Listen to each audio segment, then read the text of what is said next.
The funny thing about perfection in hi-fi, if there is even such a thing, is whether or not we'd even realize it if we were to happen upon it. And if we did happen upon perfection, that is, would we even like it? It's an interesting question, one that has kept me up more than once, so naturally I want to talk about it. So go ahead, hit that like button like it's your job, subscribe for your chance to win some killer hi-fi and home theater gear in our upcoming 200,000 subscriber giveaway, and let's have a little chat about the NAD Master Series M33 integrated amplifier.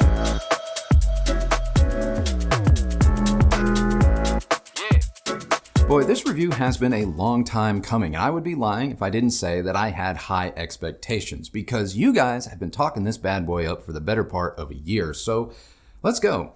The Master Series M33 is a stereo integrated amplifier that utilizes NAD's hybrid digital amplifier topology that boasts 200 watts into 8 ohms and 380 watts into 4. And yes, that is both channels driven. But more than just your run-of-the-mill integrated, the M33 is also a very capable music streamer and DAC solution built on the BluOS platform, which you know we just discussed a few weeks ago in our Powernode review. Like the Powernode, the M33 also has an HDMI input in order to connect it to your TV, making it the centerpiece of a hybrid hi-fi and 2-channel home theater setup. No home theater is complete without a subwoofer, and the M33 supports up to 2, and the bass is kept nicely in check thanks in part to its built-in room correction software, DRAWBACKS Live. Throw in your usual analog and digital input-output options, which includes a built-in phono preamp, not to mention support for the majority of the streaming music formats, including MQA, 2 upgrade slots for future expansion, and you have the M33 in a nutshell. Oh, and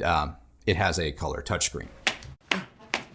Design-wise, the M33 is a Master Series product through and through. While it still sports NAD's traditional dark gray color scheme across its face, it is accented by the amp's polished aluminum chassis. At first, I will admit I liked it, but after several weeks, I sort of fell out of love with the styling, wishing instead that it had more of NAD's classic utilitarian look, but hey, that's just me. What I absolutely love about the M33 is its large touchscreen. I have been clamoring for a touchscreen on one of these all-in-one streaming amplifiers for months now.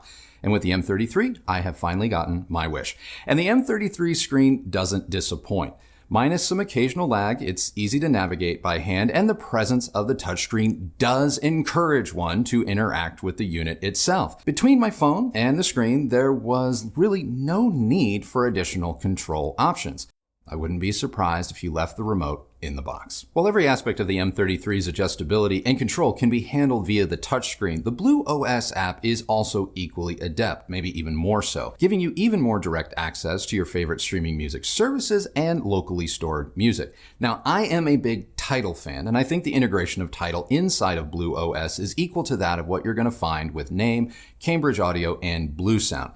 Likewise for the M33's Roon integration. And integration is the name of the game when it comes to the M33. As far as setup and features go, it is a modern audiophile dream come true. It possesses all of the functionality that I want in a piece of hi-fi gear. I connected the M33 to our 85-inch Vizio P-Series Quantum X TV using an HDMI cable through its eARC input.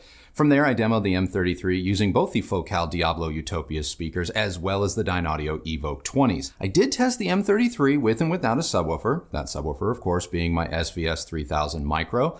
Analog sources include 2 turntables, first my Audio-Technica LP140 with our Ortophon 2M Black cartridge to test out the M33's built-in phono preamp, and the Alva TT turntable from Cambridge to test out the NAD's regular analog input. Bluetooth connectivity was tested using my iPhone, and for more on these products as well as others used throughout this review, please check out the links in the description below. About that idea of perfection that I raised at the start of the video and whether or not upon achieving it, we would even like it. I can see on paper that the M33 is incredibly impressive.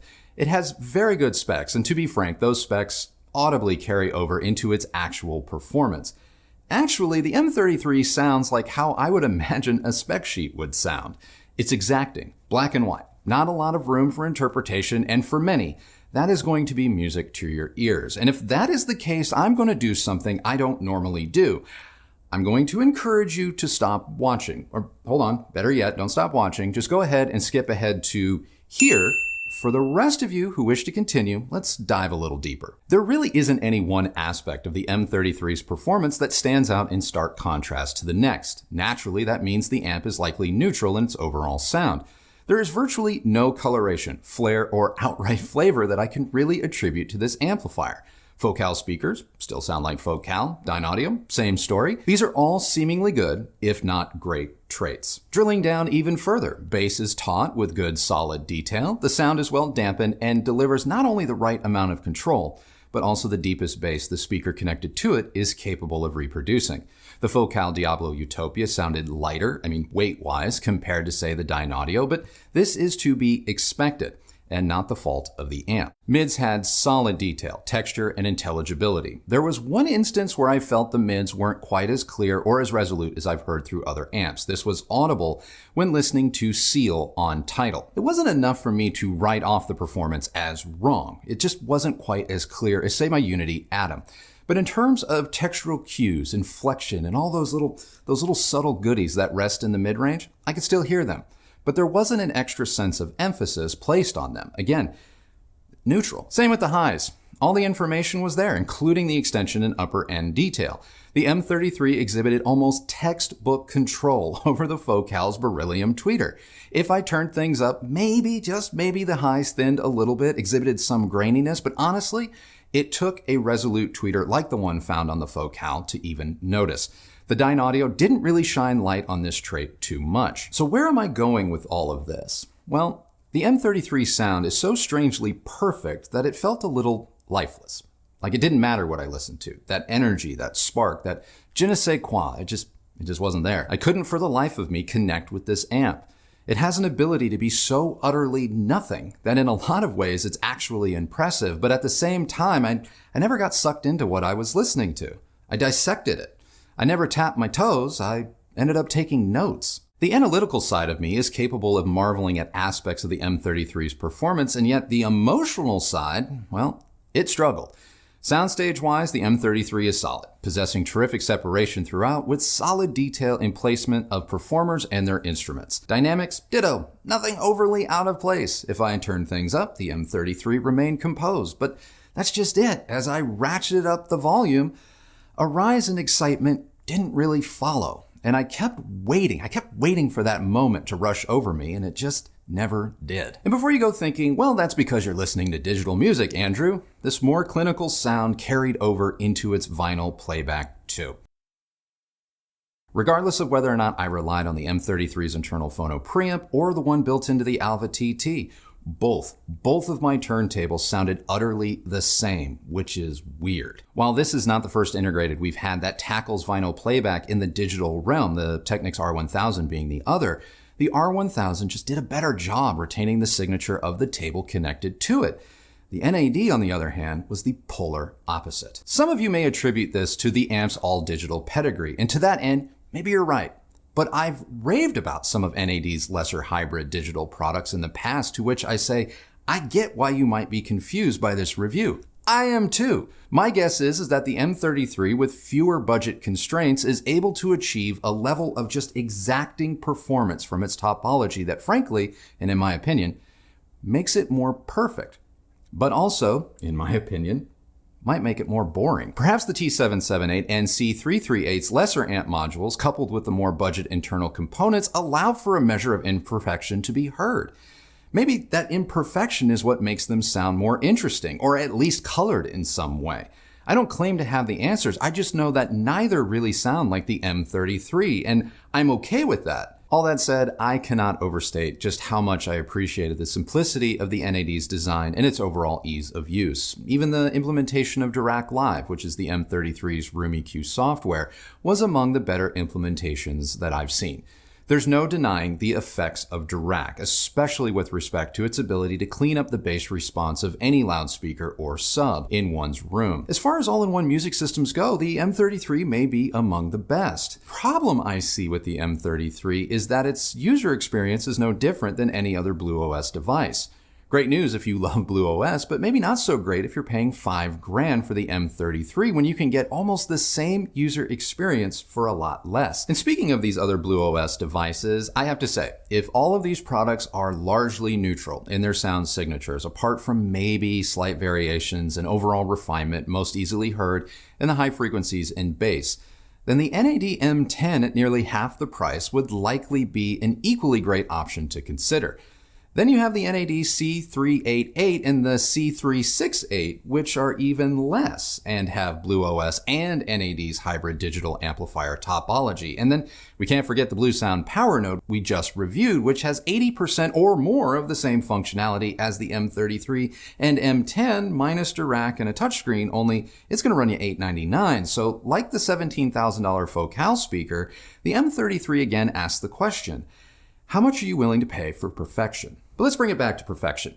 The NAD Master Series M33 is a fantastic example of what is possible when you quite literally throw the best you have to offer in the digital realm at the problem of high-end music playback. The M33 gives you a performance that I can only describe to you as being exacting, which for many of you is going to be perfection in and of itself. As for me, I'm afraid I find myself feeling just a little bit differently. While I can appreciate the M33, I am totally in love with its ease of use. When it comes to perfection, at least with music, it's just not what I'm after. So that's it. That is now my review of the NAD Master Series M33 hybrid digital integrated amplifier with BluOS. What did you guys think? What did you guys think? And while you're down there, I have a question of the day for you, and that is, what is your idea of perfection in hi-fi? Is it the quintessential, perfect measurement and low distortion, all of those things? Or is it something else? Is it actually something with a little bit more flavor? I would like to know, because I honestly go back and forth on this. Is it about absolute performance, or is it about absolute kind of emotional connection? So let's get a conversation going. If you like this video, please do give it a thumbs up, like, and subscribe. Ring that bell so that you're notified when new videos come out. I believe as of this taping, we are about 1,000 subs away from 200,000. I know, it's crazy. So you're going to want to make sure that you subscribe so that you're eligible to win some really great hi-fi and home theater prizes. If you use any of the links that Christy left for you down below, know that that is a great way that you have continued to show your support for this channel and the work that we do here. And both of us thank you guys very much for doing that. Be sure to follow me on Instagram at Recovering Audiophile, where I share a bunch of stuff not always related to this channel, but that you guys seem to be enjoying. So check that out. Be sure to check out YouTube stories from time to time. We're kind of playing around with those as well. And I think that's it. That's it for me today. So remember, the only person who has to like the sound of your system is you. So happy listening, everybody. Thank you for watching, and we'll see you on the next video.